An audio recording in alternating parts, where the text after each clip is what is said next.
Aujourd'hui, je suis en compagnie de Fabrice Huimot, journaliste aux médias, Geneviève Gotzinger, ancienne journaliste et présidente d'Image, spécialisée dans le conseil en stratégie politique et communication, Sedi Kaba, journaliste écrivain, chercheur associé et président du Centre international d'études et de réflexion sur le Sahel, et pour notre premier sujet, Ayoba Faye, journaliste depuis Dakar, au Sénégal.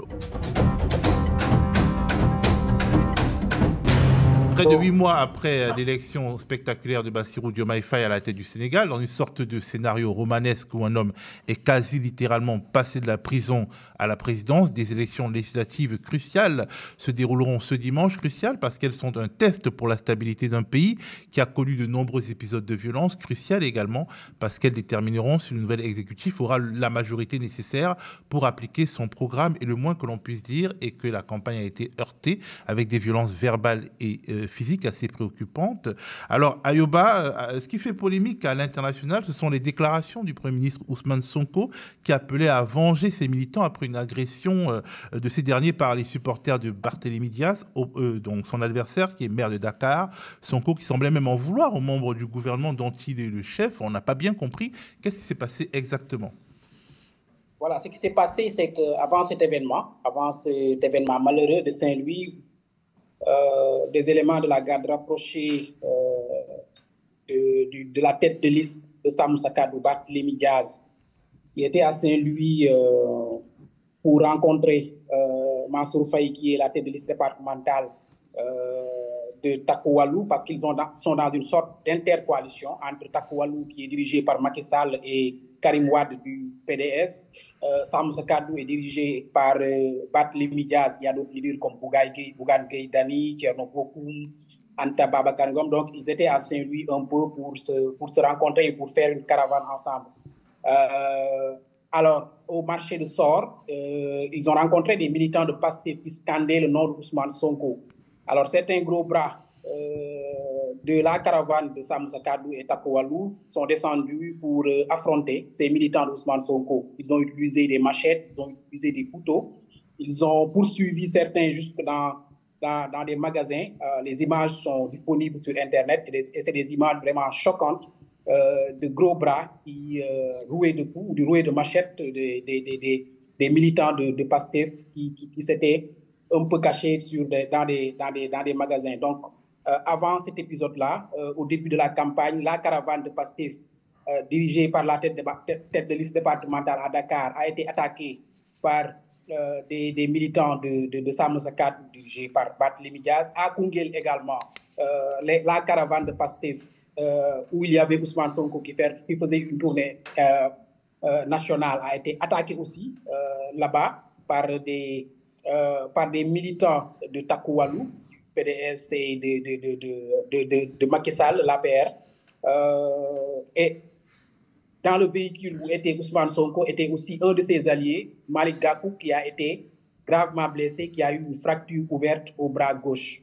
Donc, tous ces événements réunis ont fait qu'après l'attaque de Saint-Louis, Ousmane Sonko est un peu sorti de ses gonds parce qu'il dit avoir plusieurs fois alerté le ministre de l'Intérieur et le ministre de la Justice sur les attaques que subissaient en tout cas ces caravanes et ces militants, et que pour lui, rien n'a été fait, que c'était une faillite de l'État. Donc, il a mais Ayoba, ce sont ses ministres à lui. Oui, ce sont ses ministres à lui, mais il parlait pour lui, il parlait en tant que chef de parti et non en tant que Premier ministre. Donc, je ne sais pas comment il a pu faire la séparation à ce moment clé, mais il dit qu'en tant que chef de parti et tête de liste nationale de PASTEF, j'ai interpellé le ministre de l'Intérieur, j'ai interpellé le ministre de la Justice. J'aurais pu le faire en tant que Premier ministre, mais je ne le fais pas parce que nous sommes en temps de campagne. Donc, c'est comme ça qu'il a expliqué les choses, qu'il dit avant de dire que c'est une faillite de l'État parce que les autorités n'avaient rien fait pour empêcher ces violences. C'est par la suite qu'il a appelé ces militants à un grand rassemblement au quartier de Barthélémy Diaz à Baobab, à Dakar, pour tout simplement l'empêcher de battre campagne. Donc, c'était des termes quand même un peu violents pour un Premier ministre. Et même pour un chef de parti, je trouve que ces termes ont été assez violents quand même. Heureusement que le lendemain, il est revenu pour appeler tous ces militants au calme et à retourner dans les caravanes pour continuer la campagne dans la paix. Donc, c'est un peu ce qui s'est passé avec ces attaques de Saint-Louis. Pour rappel, 81 personnes ont été interpellées par la suite et placées sous mandat de dépôt. La plupart, 77 d'entre elles, appartiennent aux éléments de sécurité de M. Barthélémy Dias. Alors, c'est dit que, est-ce que la question des vieux démons de la violence politique qui existe au Sénégal, qui ont toujours existé, même si les différents camps ont toujours su s'arrêter avant l'irréparable, c'est un peu la tradition sénégale, on crie, on se tape dessus, mais on recule avant que ce soit trop grave. On a l'impression qu'ils reviennent, ces démons. Oui, ces démons non seulement reviennent, mais ils reviennent à un niveau inédit. Il y a eu de la violence politique par le passé. On se souvient de l'assassinat d'un vice-président du Conseil constitutionnel. Il y a eu d'autres violences. Maître Sey, on se souvient qu'il y a eu d'autres violences. Mais là, elles sont à un niveau inédit. Et par leur ampleur, par le nombre de personnes qu'elles impliquent, c'est un niveau qu'on n'avait jamais vu. Et à mon avis, ça jette un peu de l'ombre sur le modèle démocratique sénégalais dont on se vantait récemment avec cette alternance. Mais je crois que ce qu'il y a aggravé, les deux choses ont toujours existé, les possibilités d'alternance et la potentialité de violence. Oui, mais pas à ce niveau-là. C'est le caractère, le niveau est inédit, le nombre de personnes qu'elles impliquent. Mais je pense que le facteur aggravant a été la rivalité personnelle entre Sonko et Barthélémy Diaz. Elle ne remonte pas à cette campagne électorale. Elle est très ancienne. Elle refait surface. Et si vous remarquez, dans la gestion de cette violence, il y a eu des postures plutôt personnelles, crypto-personnelles même. Barthélémy a dit que j'attends que Sonko vienne chez moi m'affronter. Sonko a appelé à venger. Donc, en gros, on est sorti du registre politique pour aller un peu sur une dimension personnelle. Et à mon avis, il est bon qu'on siffle la fin de cette récréation de la violence pour amorcer le débat sur le plan du débat d'idées. C'est les arguments de la force. La force, ce n'est pas la force de l'argument, c'est la force des arguments, plutôt que les arguments de la force qui doivent être privilégiés dans cette campagne. Donc, tout le monde regarde parce que l'enjeu est différent. On sait que le Sénégal vient de connaître une alternance politique qui a été unanimement saluée.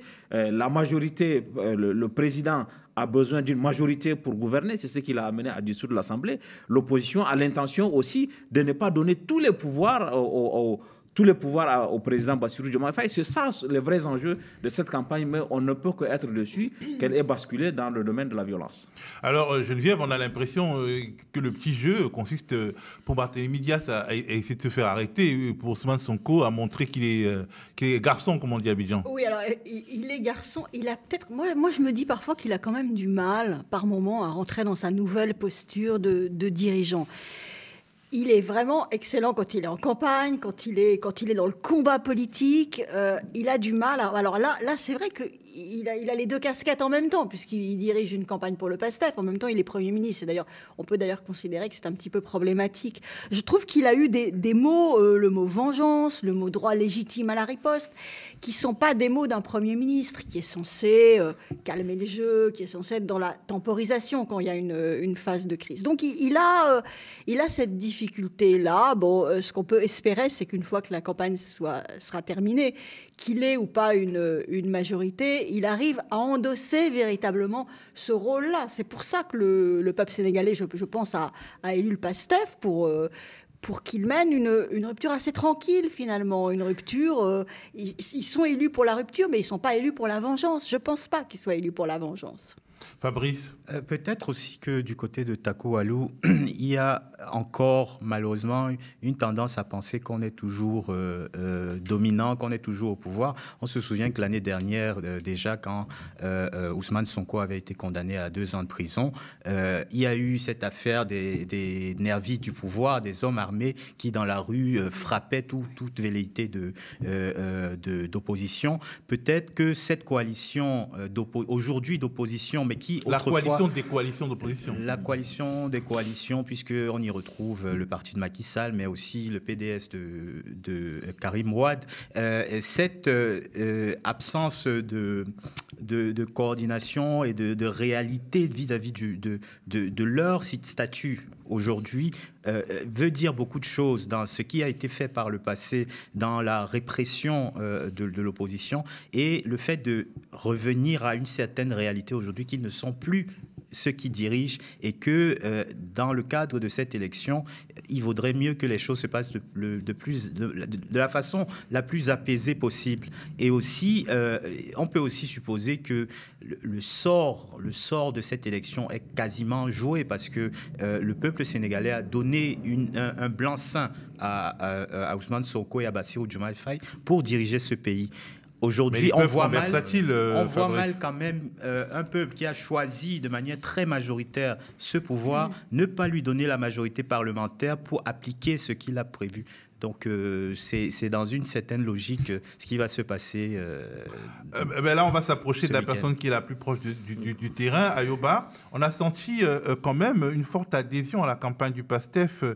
Lors de cette campagne, on a des images de manifestations monstres, de mobilisations quand même énormes pour un parti au pouvoir et des mobilisations dont on sent qu'elles sont plus spontanées que acheter à coups de boîtes de sardines. Mais on a également senti une sorte de polarisation incarnée par Ousmane Sonko, justement. Est-ce que le PASTEF peut atteindre la majorité qualifiée? En termes de mobilisation, en termes de foule, il n'y a carrément pas photo entre Ousmane Sonko et les 40 autres listes qui sont en face de lui. PASTEF fait quasiment cette campagne seule en termes de mobilisation. Partout où il passe, c'est d'énormes foules qui drainent derrière lui. Ousmane Sonko, aujourd'hui, a l'occasion, pour la première fois, en tout cas depuis 2019, de battre campagne au nom de son propre parti. Je pense que les populations avaient hâte qu'il fasse cette tournée nationale-là pour un peu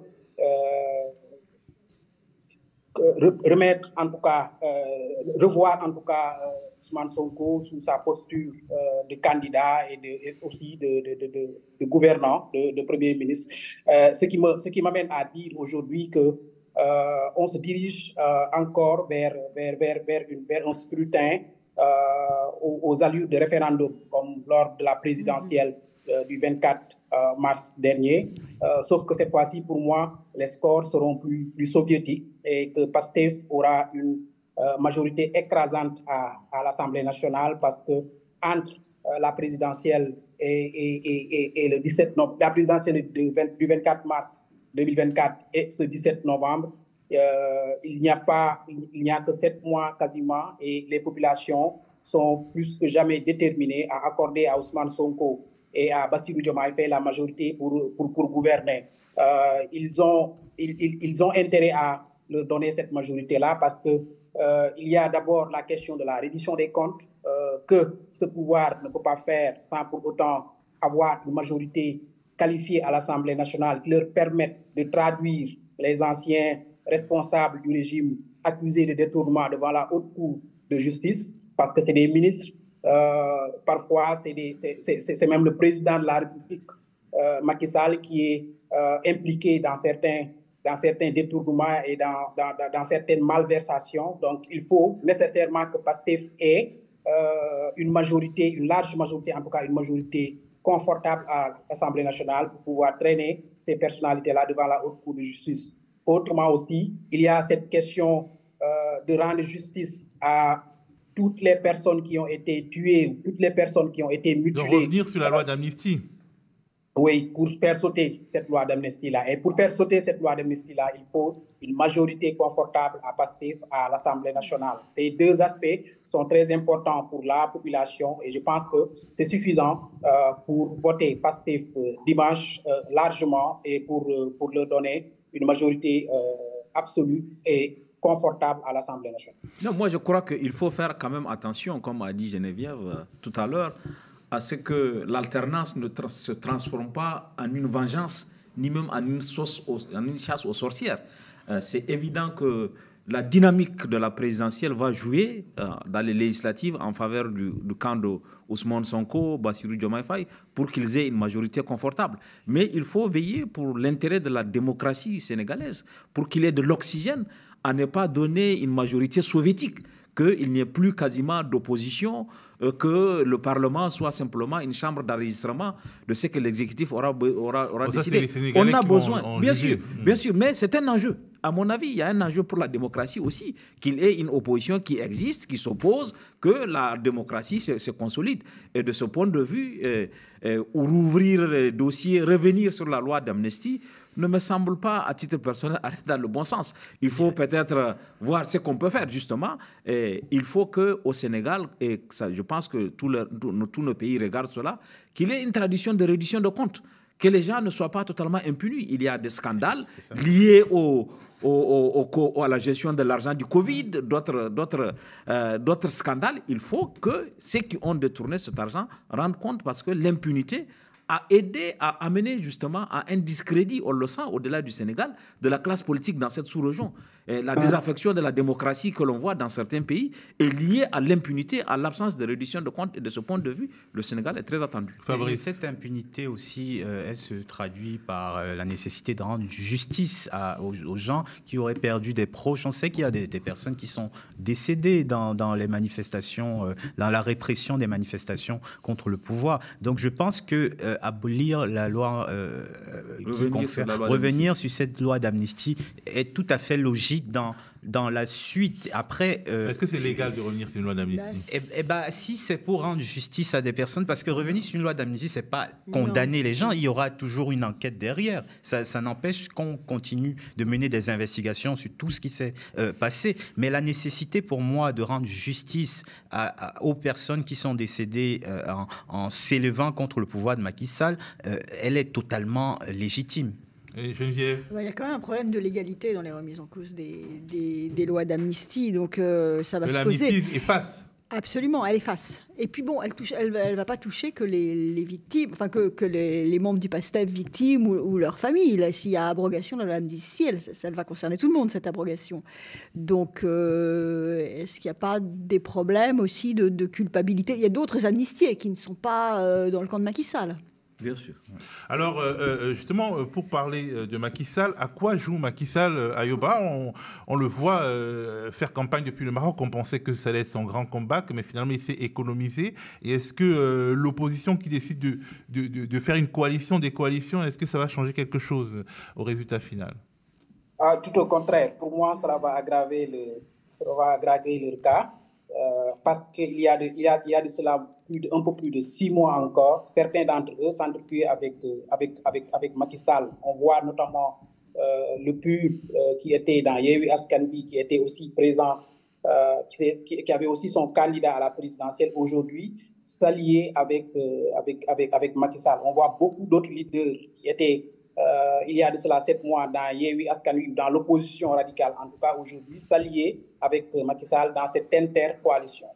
Donc ça pose énormément un problème d'éthique aux yeux des populations qui ont, le 24 mars, pour moi, sanctionné aussi, en élisant Bassirou Diomaye Faye, ils ont sanctionné le régime de Macky Sall. Donc 7 mois après, on ne peut pas venir encore, en tant qu'opposant d'hier, venir aujourd'hui sceller une alliance avec ce même Macky Sall-là et espérer avoir l'approbation des populations. Aujourd'hui, Macky Sall n'est pas au Sénégal, il est au Maroc, où il est en exil, entre guillemets, qui bat campagne un peu par audio WhatsApp ou appel téléphonique interposé.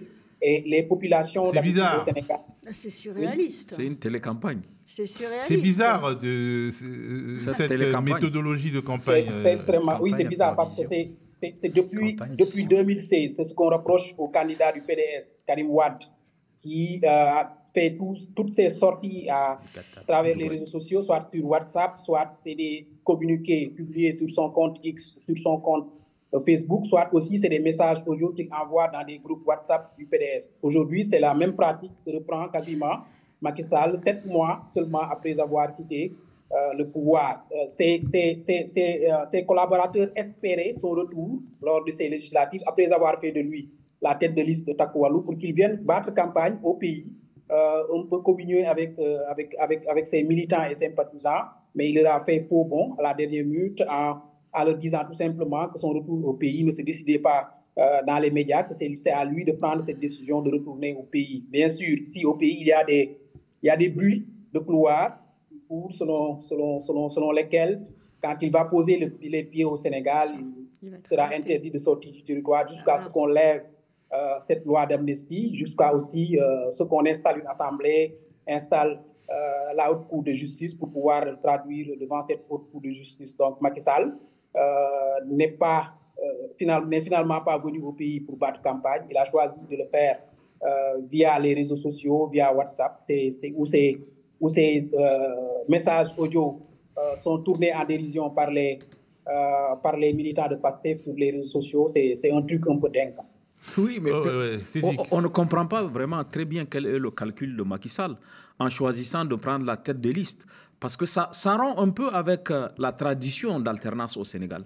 Quand en 2000, Wade a succédé à Diouf, Diouf s'est absenté du pays physiquement et même mentalement. Il s'est absenté du Sénégal pendant 2 ans pour permettre à Wade de s'installer.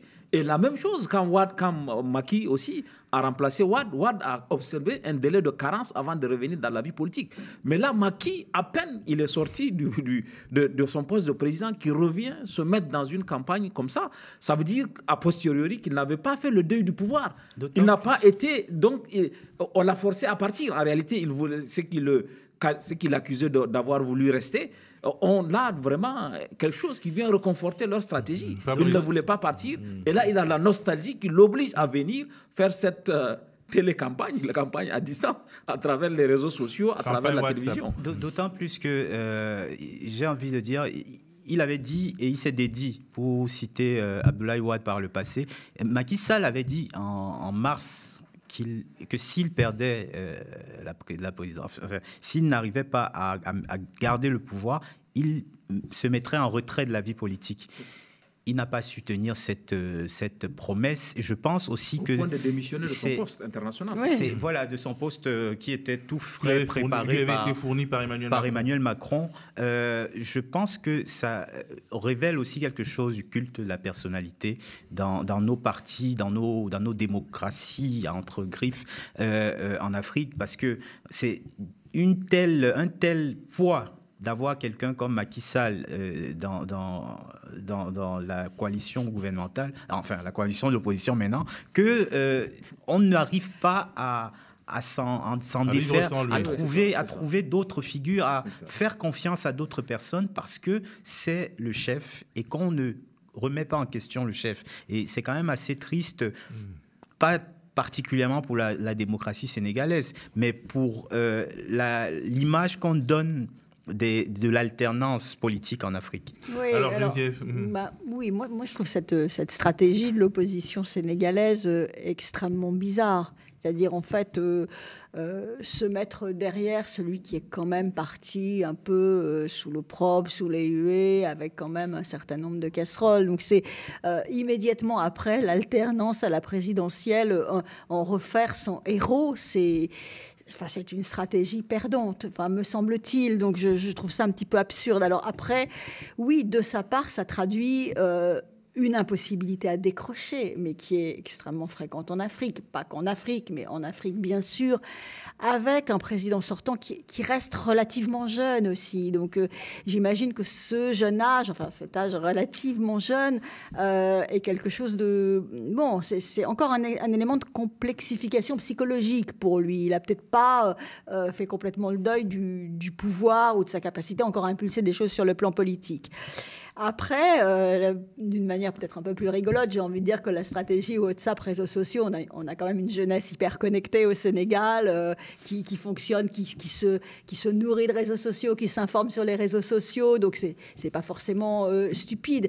Mais rien, effectivement, rien n'est plus positif dans une campagne que le contact direct avec le peuple, avec l'électeur que tu vas toucher dans son village, dans la cour. Enfin bon, c'est évident.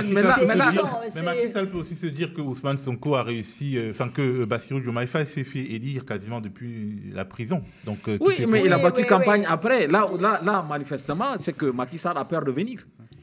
Parce qu'on lui a dit que s'il venait... On avance en pleine campagne, alors que le PASTEF a longtemps critiqué les accords de pêche entre le Sénégal et l'Union européenne. Cette dernière a finalement annoncé que ces accords ne seraient pas renouvelés. L'Union européenne ne souhaite pas renouveler d'accords de pêche avec des pays dont on sait qu'il y a une difficulté avec la pêche illégale et qu'un certain nombre de contrôle doivent être renforcées de manière à lutter contre cette pêche illégale. Réponse du berger à la bergère, le ministre de l'Enseignement supérieur Abdourahmane Diouf a démenti sèchement la version de l'Union européenne. Cette semaine, nos amis de l'Union européenne ont organisé une conférence de presse.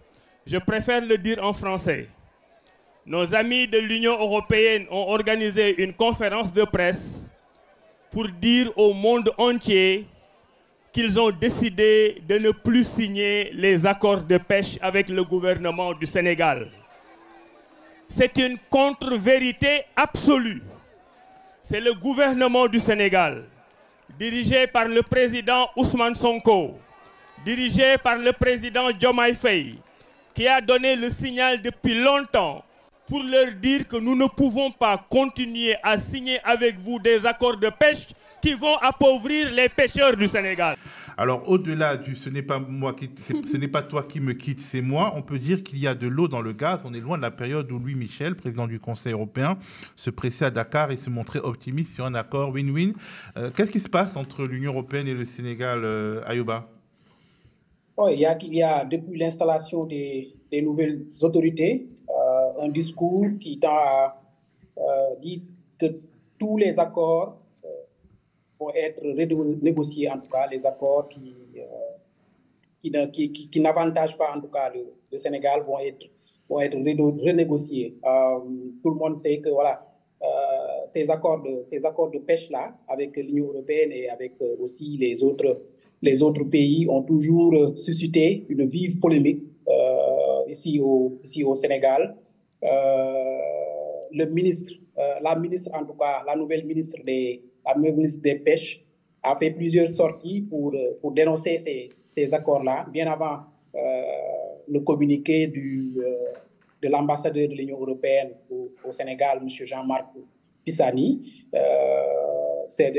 Fatou Diouf a plusieurs fois dénoncé à travers les médias ces accords de pêche et il a plusieurs fois affirmé que l'État du Sénégal allait revenir sur ces accords-là de pêche entre l'État et l'Union européenne. Maintenant, ce qui s'est passé peut-être, c'est la ministre a annoncé une conférence de presse qu'elle va tenir peut-être après les élections. Elle a parlé du 20 novembre pour donner la version du Sénégal. Je pense que c'est dans ce cadre-là que l'Union européenne a un peu anticipé pour dire qu'elle n'allait pas renouveler ces accords de pêche-là avec le Sénégal pour défaillance constatée dans la lutte contre la pêche illicite non déclarée, non réglementée. En gros, l'Union européenne veut cibler les chalutiers chinois en parlant de pêche illicite. Oui, c'est un peu compliqué aussi. Dans ce cadre-là aussi, l'État du Sénégal, les nouvelles autorités, en tout cas, ont beaucoup à faire parce que l'ancien régime avait beaucoup laissé faire.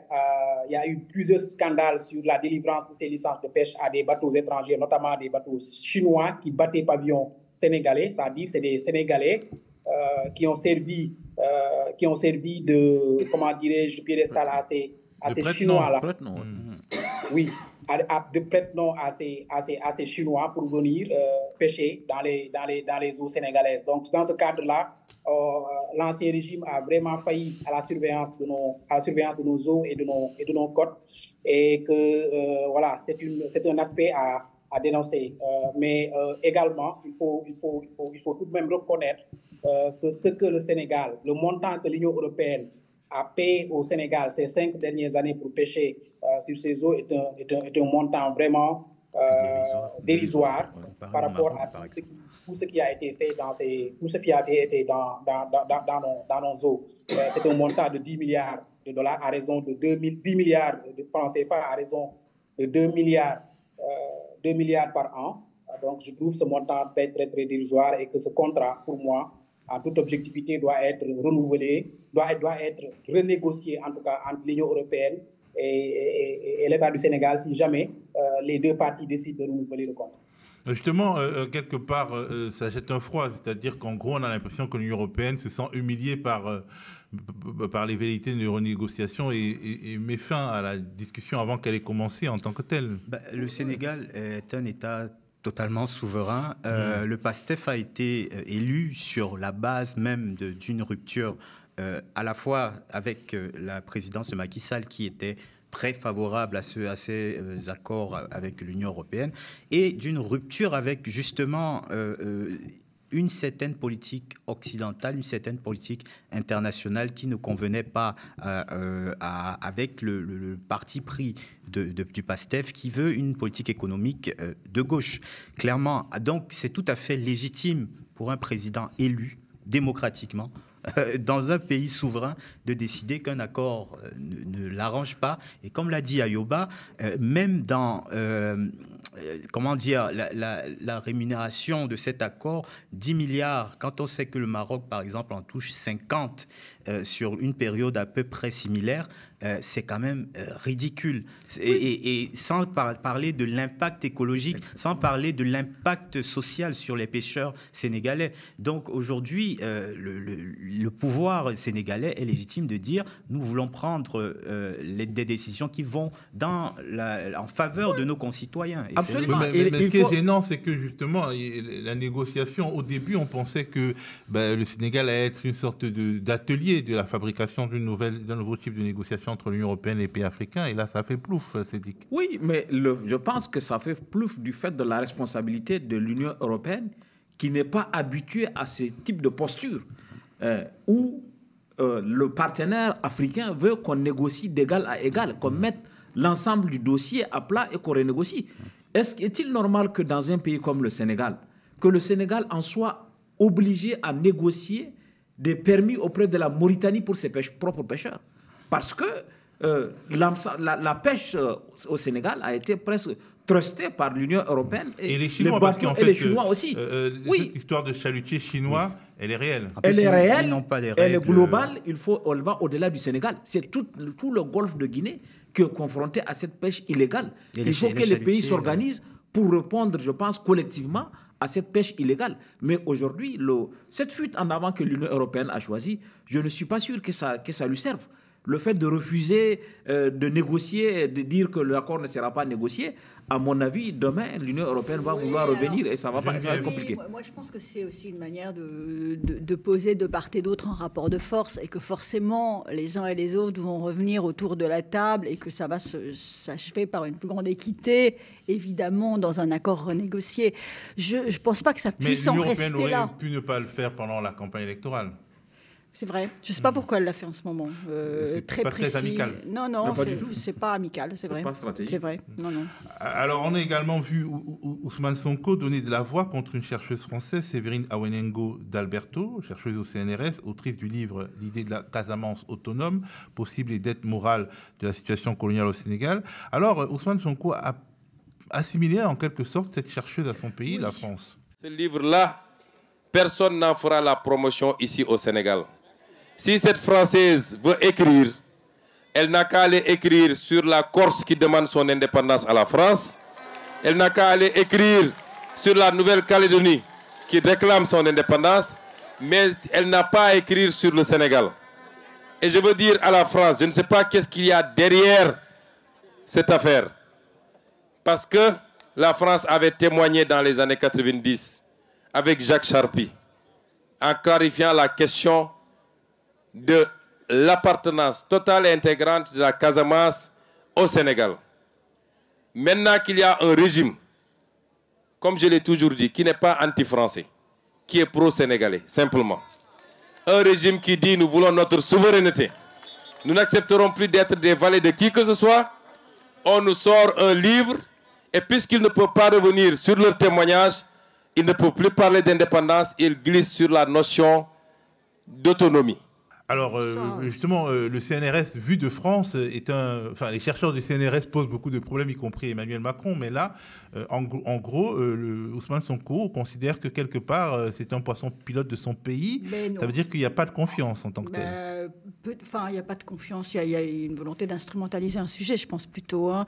Franchement, là, il est carrément de mauvaise foi, Ousmane Sonko. Elle n'est pas la représentante... Ousmane Sonko qui est casamançais. Oui, je sais, mais elle n'est pas la représentante d'Emmanuel Macron, elle ne roule pas pour lui, c'est une chercheuse qui travaille depuis des décennies sur la Casamance. Voilà, donc j'ai pas compris cette sortie, je l'ai trouvée pas très honnête, pour dire les choses telles qu'elles sont, pas très honnête. Je trouve que l'assimilation entre un travail de recherche et un État, ça ne tient pas la route. C'est dit. Non, je suis absolument d'accord. En tant que chercheur moi-même, je pense que on peut être scientifiquement, comment dire, maladroit dans une argumentation, mais ça n'amène pas à considérer que le chercheur a reçu des instructions de son pays pour dire ce qu'il a dit. Si jamais ce qu'elle a dit, vous savez, on peut, en matière de recherche, on peut ne pas être d'accord, mais ce qui importe, c'est les arguments qu'on convoque pour avoir une posture, ce qu'on met en avant.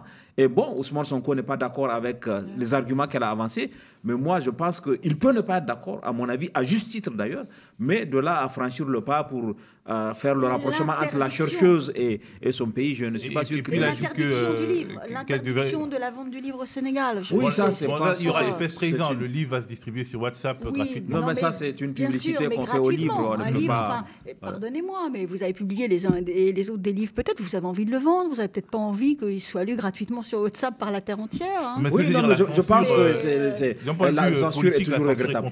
Oui, absolument. Maintenant, effectivement, peut-être que ça parle à l'électorat d'Ousmane Sonko, notamment la question de la Casamance. Il y a toujours beaucoup de... les Sénégalais ont toujours eu beaucoup de... ont souvent soupçonné la France de ne pas être très claire dans l'affaire de la Casamance. Peut-être que c'est pour créer un narratif favorable. Fabrice. Oui, alors je ne sais pas si c'est dans cet intérêt particulièrement, mais je pense aussi, comme mes collègues ici, que s'en prendre à des chercheurs, à des scientifiques, c'est peut-être pas tout à fait la bonne chose à faire. Peut-être que justement, il faudrait penser au financement de scientifiques, de chercheurs bien sénégalais, bien casamançais pour pouvoir faire contre-argumenter sur des faits, sur des choses techniquement étayées. Ayoba, est-ce que du Sénégal, cette sortie d'Ousmane Sonko sur ce livre qui a tendu le PASTEF, est-ce que ça a été l'opinion sénégalaise est en phase avec le Premier ministre? Oui, il y a une certaine partie de l'opinion qui est en phase avec le Premier ministre. Il y a aussi les intellectuels qui ne sont pas trop d'accord. Moi, je ne suis pas trop pour la censure d'une œuvre scientifique. Pour moi, on doit répondre par aussi une autre œuvre scientifique quant à démonter les arguments avancés par l'auteur de ce livre. Mais ce qu'il y a à comprendre, c'est que la Casamance, c'est quand même un conflit qui est là depuis 42 ans et que voilà, ces dernières années, l'État du Sénégal a fait beaucoup d'efforts pour un peu neutraliser le MFDC d'une part, ramener un peu la paix d'autre part. Des tentatives de médiation ont été, des entreprises de médiation ont été conduites qui se sont révélées être des succès parce qu'il y a eu une certaine accalmie depuis 3 ou 4 ans dans cette zone-là. Alors, vouloir un peu encore ramener cette question de l'autonomie de la Casamance pourrait tout simplement un peu raviver la tension et un peu faire que la guerre ou faire germer en tout cas une certaine idée dans l'esprit de la génération pour reprendre les armes et ce ne serait pas souhaitable du tout. Donc, je vois que c'était là la sortie.